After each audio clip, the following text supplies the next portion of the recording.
C'était là pendant pratiquement 17 ans. Un coup de cœur, mais voilà. Maintenant, plus. Après avoir vécu plusieurs années dans cet immeuble à Aunay, Didier s'est retrouvé sans domicile fixe. Les soucis ont commencé le 1er janvier 2016. J'ai enchaîné un accident, une fracture de la hanche, une longue absence professionnelle, donc un licenciement. S'en est suivi une séparation de couple.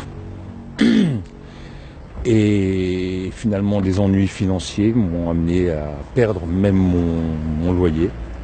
Depuis, il passe d'appartement en appartement, hébergé par des amis. J'essaie de rester positif, j'essaie d'avoir un peu de distance et un peu d'humour, ça fait toujours du bien.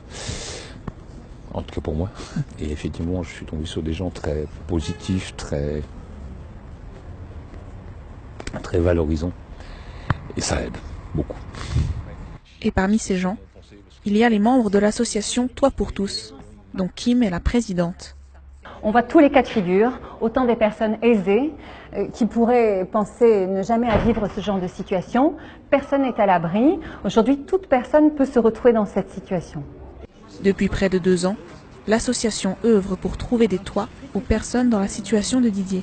Il est très difficile pour ces personnes de s'exprimer car elles portent le poids de la honte en fait de la société.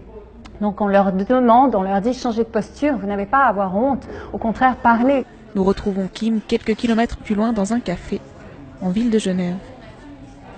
Elle est accompagnée par Samir. Il y a 5 ans, il a été accueilli par sa mère après avoir perdu son logement. En fait, c'est ma mère qui m'a parlé de cette association. Moi, je ne savais même pas que ça existait.